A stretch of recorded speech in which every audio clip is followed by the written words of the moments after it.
Es urgente que los salvadoreños comprendamos claramente lo que se viene para El Salvador con la reciente reforma a la Constitución. Y es que no importa si eres pro gobierno o estás en contra del gobierno, ya sea que estés de un lado o de otro, por favor mira este video hasta el final y por favor seamos pensantes, seamos personas con criterio propio, porque esa es la única forma en que vamos a entender al 100% este tema. Yo me comprometo a ser lo más objetivo posible con este tema, ya que si vas a un medio de comunicación pro gobierno o a un youtuber pro gobierno, te va a decir una cosa, y si vas donde un medio en contra del gobierno o un youtuber, te va a decir otra cosa. Cada quien va a mentir a su favor. Pero yo aquí te muestro la información sin sesgos políticos, así que analicemos la reciente petición de reforma de la Constitución y en qué nos va a afectar eso a todos los salvadoreños. Hace apenas unas horas y en la última plenaria de la Asamblea Legislativa que está por cambiar, la bancada Cian solicitó una reforma constitucional, específicamente del artículo 248, que es una garantía de la Constitución para que cualquier cambio que se le quiera hacer a esta tiene que ser avalado por el pueblo. Ya les voy a explicar bien cómo funcionaba este artículo. Esta que ven en pantalla es la modificación que se le hizo al artículo 248. Apenas se le agregaron unas palabras, pero esto ha generado muchas críticas y mucha gente está acusando a la bancada Cian de que con esto ya están revelando sus verdaderas intenciones o sus intenciones ocultas. El artículo 248 se creó con el fin de que cualquier modificación que una asamblea quisiera hacerle a la Constitución tenía que ratificarse hasta la siguiente asamblea. Quiere decir que una asamblea solo podía hacer la solicitud de reforma constitucional y sería hasta la siguiente asamblea después de las elecciones que ésta podía ser ratificada o podía ponerse en marcha. Es como una llave que teníamos los salvadoreños para poder controlar las reformas a la Constitución. Se tenía, porque ahora es bastante probable en un 99% que ya no la tengamos. Pero ¿por qué el artículo 248 era la llave del pueblo para las reformas constitucionales? Vean, lo que sucedía es que si una asamblea quería hacer una reforma constitucional, lo solicitaban, venían las elecciones y si el pueblo no estaba de acuerdo, pues no le daba el voto a los que habían solicitado la reforma para que estuvieran en la siguiente asamblea. Por ende, la reforma no iba a proceder porque los diputados que elegía el pueblo probablemente la iban a rechazar. En cambio, si los salvadoreños estaban de acuerdo con esa reforma constitucional, pues se le daba el voto nuevamente a esos diputados para que en la siguiente legislatura estos mismos ratificaran ese cambio a la Constitución. Pero ahora los diputados de la bancada Cian, que fueron la mayoría en la asamblea saliente o que está terminando y son otra vez la mayoría en la siguiente asamblea, decidieron saltarse este obstáculo y no darle el poder al pueblo de que decidiera sobre las reformas a la Constitución, sino que convenientemente ellos quitaron ese obstáculo y ahora ellos van a poder decidir qué reformas hacerle a la Constitución. Y aquí los pro gobierno podrán decir que lo que quieren los diputados es quitar esa regla que impide que el presidente Bukele se reelija por un tercer periodo. Y aquí pongámonos a pensar en algo. Si realmente ellos quisieran modificar esa regla de que el presidente pueda reelegirse a un tercer periodo, hubieran hecho la solicitud solo de modificar ese artículo o ese fragmento que imposibilita al presidente reelegirse. Pero no, ellos solicitaron modificar el artículo 248 para tener la puerta abierta y así modificar todo lo que quieran la Constitución de la República. Y es que fue apenas en marzo, hace poco, que le preguntaron al presidente de la Asamblea, Ernesto Castro, si la bancada Cian tenía intenciones de hacer alguna reforma a la Constitución, a lo cual este respondió que no, que no se estaba estudiando ninguna reforma. Es un juego de palabras muy conveniente porque sí tenían en mente hacer esta reforma que ya vimos que están queriendo aplicarle a la Constitución. Ahora yo le hago la pregunta a todos los salvadoreños que están viendo este video. Si usted hubiera sabido de antemano, antes de las elecciones, que estos diputados querían tener paso libre para poder hacer los cambios que quisieran a la Constitución, ¿hubiera votado por ellos?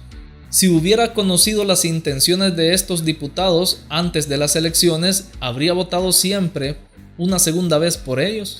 Déjenme la respuesta en los comentarios para sacar luego un consenso sobre todas esas opiniones que estén en los comentarios. Yo considero que los diputados ya conocían tu respuesta, esa que acabas de poner en los comentarios, porque cuando ellos estaban en campaña electoral nunca mencionaron que querían o que tenían planeado cambiar algunas cosas de la Constitución.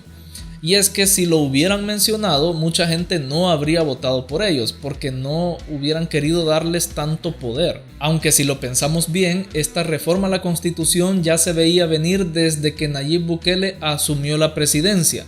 Y es que desde el 2021, que ya se hizo oficial que el vicepresidente Félix Ulloa está trabajando en hacer más de 200 reformas a la Constitución. O al menos serían propuestas de reforma que entregaría a Nayib Bukele y él las pasaría a la Asamblea Legislativa. Félix Ulloa se ha estado reuniendo con sectores de la sociedad salvadoreña para poder socializar estos cambios o estas propuestas de cambio a la Constitución y para analizarlos y evaluarlos. Estos son algunos cambios que Félix Ulloa ha revelado en entrevistas anteriores de lo que se viene en esas reformas constitucionales en las que está trabajando. Una de ellas es que el periodo presidencial dure 6 años, otra es que los alcaldes no puedan perpetuarse más de 3 periodos en una alcaldía, esto directamente ya para evitar que Milagro Navas tenga más de 3 periodos en la alcaldía de la Libertad Este, como los tuvo en Altivo Cuscatlán, que recordemos que fueron 12 periodos lo que ella estuvo al frente de la comuna. Y otra reforma sería la adopción del referéndum, del plebiscito y de la revocatoria de mandato. Ya veremos qué significan estas figuras. Imagínense, desde el 2021 que se viene preparando toda una reforma a la Constitución, y esto no era por gusto, o sea, no lo hicieron para reunirse con sectores de la sociedad, para digitar un documento, prepararlo y que quedara guardado en una gaveta. Ya había una planificación, ya había un plan estratégico de cambiar la Constitución más adelante. Por eso es que los diputados no pidieron solo reformar un artículo, sino que se quitaron la camisa de fuerza para poder aprobar luego todas estas reformas que, como les decía o como dicen algunos medios, y ha declarado el mismo Félix Ulloa, que son más de 200 artículos los que se modificarían. Otra señal que tenemos de que ya se había planificado desde antes estas reformas a la Constitución es que justo cuando se hace la solicitud de reforma en esta asamblea, el presidente Nayib Bukele en su cuenta de Twitter o X publicó esta imagen o este emoji que es una pieza de ajedrez, simulando que esta era una jugada estratégica que ya se tenía planificada. Los diputados aseguran que no van a cambiar ninguna de las cláusulas pétreas de la Constitución, es decir, aquellas cláusulas de la Constitución que hablan sobre la forma y sistema de gobierno, aquellas referentes al territorio del país y también aquellas referentes a la alternabilidad de la presidencia. O sea, quiere decir que no van a poder perpetuar a un presidente, en este caso Nayib Bukele, porque siempre deben haber elecciones. Las cláusulas pétreas están protegidas por un único inciso que dice que estas no pueden modificarse por ningún motivo. Entonces, al final tendríamos que ver, porque quienes son los encargados de interpretar la Constitución son los mismos diputados. Ahora, con esta información ya tienes un criterio y ya tienes un panorama real de lo que está sucediendo en el país y en la Asamblea Legislativa y cómo nos puede afectar esto incluso con una casi nueva constitución que pudieran ellos aprobar. Era necesario traerte esta información de esta forma porque muchos medios de información están haciendo lo contrario, están desinformando y solo están alborotando el fanatismo de muchas personas que están a favor y en contra del gobierno. Alguien por ahí dijo que esta reforma era buena porque trae la figura del referéndum y del plebiscito, que sí, son herramientas muy interesantes para la democracia, pero habría que ver de qué forma se van a poder invocar estas figuras o estas herramientas. Un plebiscito es como una consulta popular al pueblo, es como unas elecciones donde la gente decide sobre algún tema que el presidente ponga en discusión o un tema polémico donde el presidente no quiera tomar una decisión porque está en duda y lo pone en un plebiscito para que la gente decida y la mayoría gana. Ahora, un referéndum es algo similar, es siempre una elección para decidir sobre algún tema, pero va más relacionado a temas sobre leyes, sobre la creación de una nueva ley o sobre la legislación en algo en específico. Es más como cuando la Asamblea Legislativa no pueda ponerse de acuerdo entre dos bandos y lance esta consulta popular a la gente para que la gente decida. También sería interesante la figura de la revocatoria de mandato, porque acá la gente puede decidir si quitar a una figura pública o a un funcionario de gobierno solamente votando. O sea, se abre una votación, como ya les explicaba, y ellos deciden si quitar a un funcionario o dejarlo trabajar. Pero una vez más, está por verse de qué forma se van a poder invocar todas estas figuras o herramientas, porque el vicepresidente Félix Ulloa solo menciona las reformas, digamos así, más populares o las que se ven más bonitas, pero no sabemos qué otras reformas él tiene preparados para la Constitución. Y bueno, aprovechando que se va a modificar la Constitución, deberían quitar lo de la deuda política. Ya nos tiene hartos eso de estar financiando partidos políticos.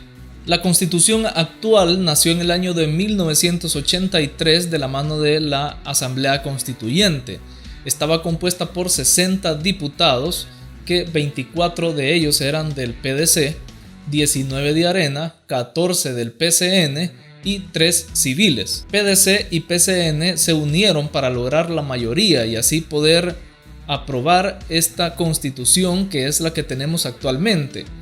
Arena y los 3 civiles votaron en contra. Pero adivinen quién era el presidente de esa asamblea. Sí, Roberto Dawison. Surgen muchas preguntas porque muchos aseguran que la constitución actual ya no debería estar vigente porque se creó en un contexto de conflicto civil armado. Entonces algunos están a favor de reformarla, otros no. Pero acá te voy a dejar con más preguntas. ¿Confías en la nueva asamblea para modificar o incluso crear una nueva constitución? ¿Crees que es necesario cambiar la actual constitución como lo dicen algunos diputados de la bancada Cian? O también sería válido preguntar, ¿crees que los diputados harían pocos cambios a la constitución o que tendremos una casi nueva constitución? Te dejo las preguntas para que pongas tu opinión en los comentarios. Y bueno, fui lo más objetivo posible, espero que este video te haya informado y te haya servido para crearte tu criterio. Así que si te gustó, deja tu pulgar arriba, suscríbete al canal y comparte este video con tu familia y amigos. También te sugiero estos otros videos que hablo sobre la actualidad del país. Y muchas gracias por estar pendientes del canal, nos vemos en el siguiente video.